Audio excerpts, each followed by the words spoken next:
오늘 읽은 본문 말씀은 공관복음, 그러니까 마태, 마가, 누가복음에 동일하게 나오는 본문 말씀입니다. 그런데 이 본문 말씀 속에는 참으로 안타까운 한 사람의 이야기가 들어 있습니다.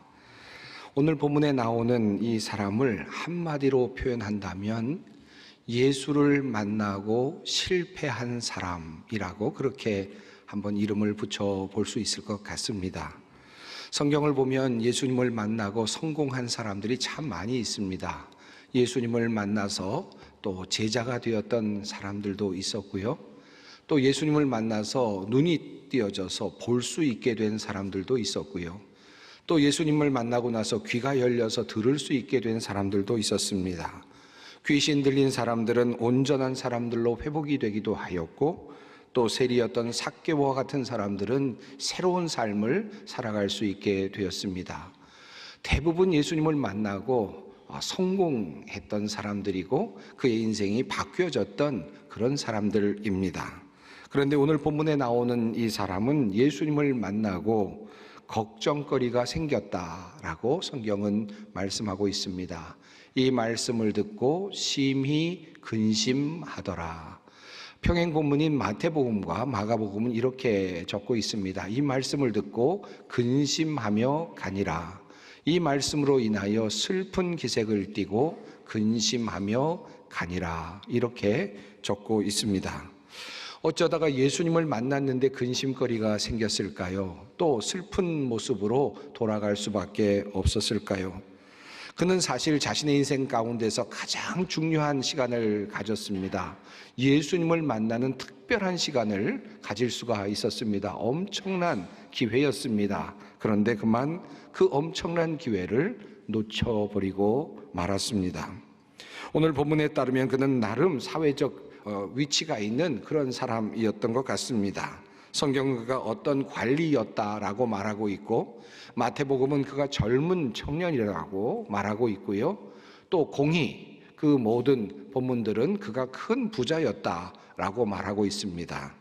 오늘 본문 말씀은 그가 관리였다라고 분명하게 말씀하고 있습니다.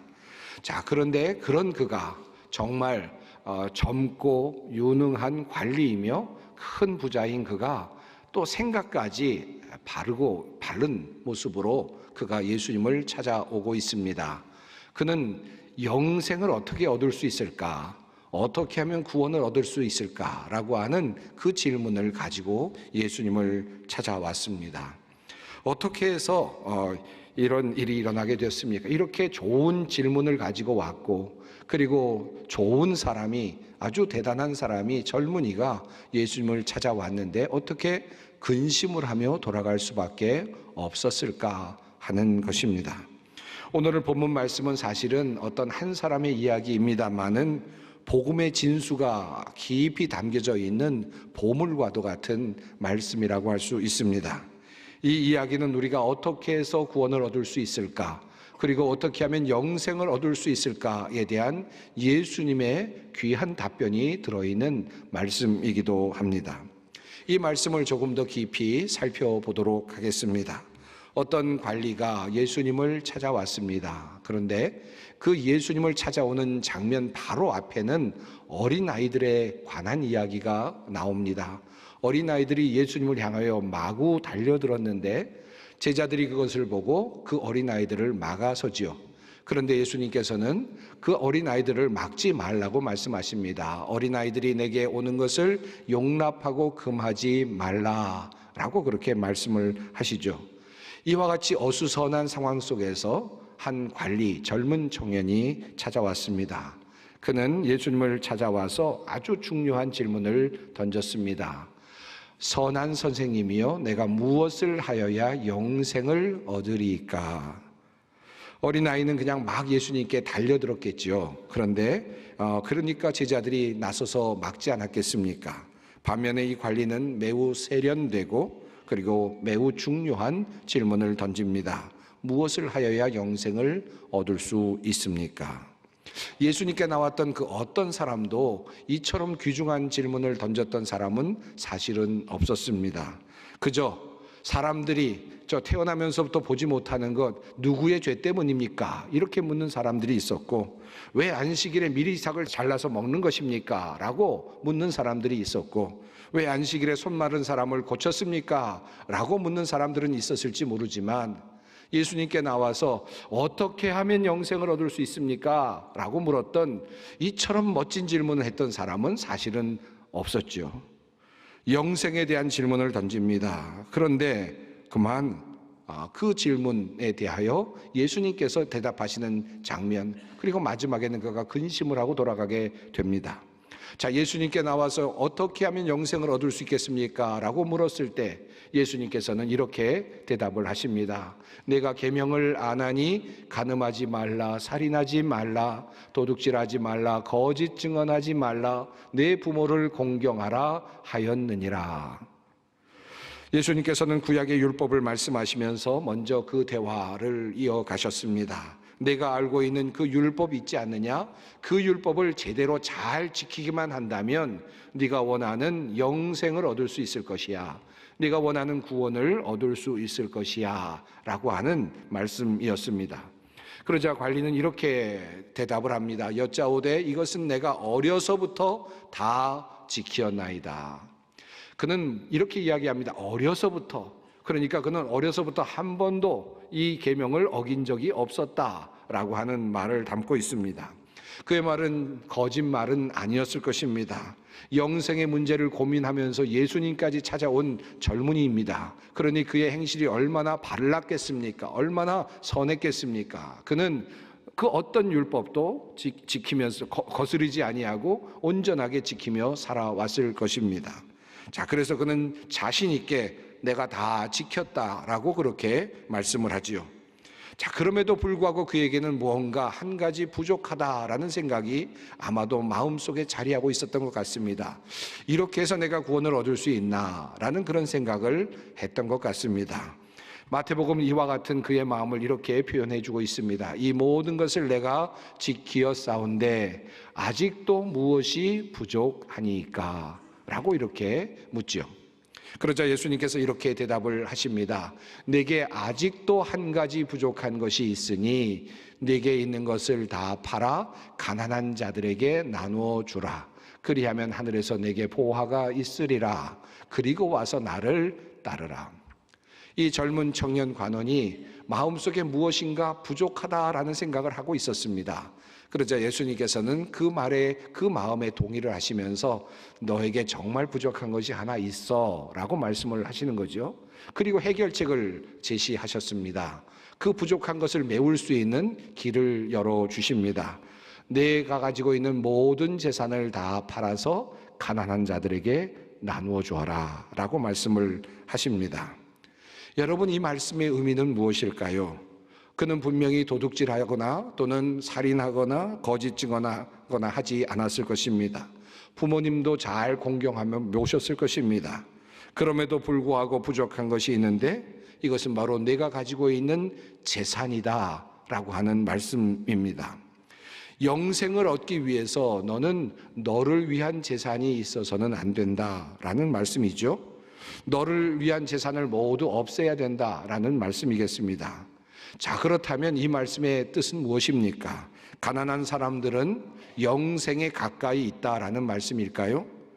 요즘 여기저기서 볼 수 있는 노숙자들이나 또는 거지와 같은 생활을 하고 있는 사람들은 영생에 들어갈 자격을 얻은 사람들이라는 말씀일까요? 그렇게 돈이 없고 아무것도 가지고 있지 않은 사람들은 자동적으로 구원에 이를 수 있다는 말이겠습니까? 그런 사람들을 칭찬하시는 말씀일까요? 레위기서에 이런 말씀이 있습니다. 내 이웃 사랑하기를 내 자신과 같이 사랑하라. 나는 여호와이니라. 과거에 이 말씀을 읽으면서 구약의 백성들, 이스라엘 백성들은 내 이웃을 내 몸과 같이 사랑한다라는 것을 실천하면서 자신들이 생각하기에 어려운 이웃들을 구제하곤 했습니다. 어려운 사람들을 많이 도와주곤 했습니다. 자, 그런데 이 말씀을 예수님의 관점에서 해석한다면 어떻게 되겠습니까? 내가 정말 내 이웃을 내 몸과 같이 사랑한다면 어떻게 너만을 위한 재산이 남아있을 수 있겠느냐라고 하는 말씀이 아니겠습니까? 내가 내 이웃을 너의 몸과 같이 똑같이 대우하고 있다면 어떻게 너만을 위한 재산을 따로 둘 수 있겠느냐라는 말씀으로 해석을 할 수 있을 것입니다. 그러니 예수님께서 말씀하시는 거죠. 내가 가지고 있는 모든 재산을 다 팔아서 가난한 사람들에게 나누어 주라는 것입니다. 이것이 바로 율법을 바르게 지키는 길이다라는 사실을 그가 생각하기에 한 가지 부족한 것이라는 것을 알려주시는 것입니다. 여러분, 가능합니까? 인간적으로 불가능한 것을 말씀하시는 것이죠. 물론 역사 속에는 이와 같은 말씀에 감동을 받고 자기 자신이 가지고 있었던 모든 재산을 다 팔아서 가난한 사람들에게 나누어 주고 수도원에 올라가서 거룩한 생활을 하였던 성스러운 성인들이 상당히 많이 있습니다. 사실 그런 사람들은 대단한 결단을 했던 사람들이라고 할 수 있을 것입니다. 하지만 그렇다고 해서 그것만으로 그가 영생을 얻었다라고 그렇게 판단할 수 있을까요? 만약에 어떤 부자가 있습니다.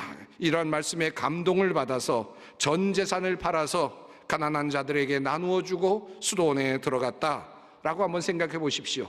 그렇게 함으로써 나의 이웃을 나의 몸과 같이 사랑하는 것을 실천할 수 있었다라고 한번 생각해 보십시다. 그러면 구원을 얻을 수 있었을까요? 그러면 영생을 얻을 수 있었을까요? 예수님께서, 하나님께서 말씀하셨던 간음하지 말라라는 말씀은 어떻게 됩니까?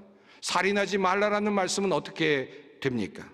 조금이라도 노하는 것이 살인하는 것이요, 음욕을 품는 것이 간음한 것이라고 말씀하셨는데, 과연 모든 재산 다 팔아서 수도원에 들어갔다 하더라도 과연 그것을 이겨낼 수 있었을까요? 그런 생각을 다 없애버릴 수 있었을까요? 아마도 그는 어쩌면 또 실패자가 되고 말았을 것입니다. 그러므로 우리 주님께서 말씀하시는 것은 우리 인간이 율법을 지킴으로 구원에 이룰 수 없다라는 사실을 분명하게 우리에게 말씀하시고자 하시는 것입니다. 이러한 관점은 이 젊은 관원이 근심하며 예수님을 떠난 다음에 예수님께서 하시는 말씀 가운데 보다도 명료하게 드러납니다. 예수님께서 이렇게 말씀하셨습니다. 재물이 있는 자는 하나님의 나라에 들어가기가 얼마나 어려운지, 낙타가 바늘귀로 들어가는 것이 부자가 하나님의 나라에 들어가는 것보다 쉬우니라. 이렇게 말씀을 하시자 사람들이 말을 하였습니다. 듣는 자들이 이르되 그런즉 누가 구원을 얻을 수 있나이까? 솔직한 그들의 생각이었습니다. 어떻게 이 정도로 말씀하시면 어느 누가 구원을 얻을 수 있단 말입니까? 라는 판단을 하게 된 것이죠. 주위의 사람들이 모두 그와 같은 말을 하였습니다. 그러자 예수님께서 뭐라고 말씀을 하십니까? 이르시되 무릇 사람이 할 수 없는 것을 하나님은 하실 수 있느니라. 이것이 주님께서 하신 말씀입니다. 이 말씀은 무슨 뜻입니까? 구원은 사람이 이루어낼 수 없다라는 말씀이고, 구원은 하나님으로부터 오는 선물이다 라고 하는 말씀입니다. 하나님만이 우리를 위한 구원을 이루어내실 수 있다라고 하시는 말씀이기도 합니다. 아무리 젊은 부자 관원이라도, 그리고 그가 영생에 대한 지대한 관심을 가지고 철학적이고 사변적으로 고민하고 연구한다 할지라도 그는 구원에 이룰 수 없었습니다. 참으로 안타깝지만 이것이 성경이 우리에게 전하는 구원과 영생과 관련된 하나님의 가르침입니다. 이것이 다른 종교와 기독교를 구별하는 매우 중요한 잣대이기도 합니다. 예수님께서 하시는 말씀은 내가 가진 모든 재산을 팔아서 가난한 자들에게 나누어 주라는 말씀이었습니다. 그런데 많은 다른 종교에서도 이와 같은 가르침을 지혜의 말씀으로 가르치고 있기도 합니다. 그리고 많은 사람들에게 다가가고 있습니다.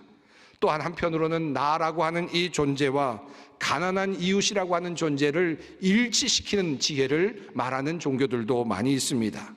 내가 점점 더 커져서 다른 이웃과 하나가 됨을 경험할 때, 내가 점점 나의 자아가 점점 더 커져서 결국 모든 피조 세계와 하나 되는 경험을 할 때 진정한 구원에 이른다라고 말하는 그와 같은 종교들도 상당히 많이 있습니다.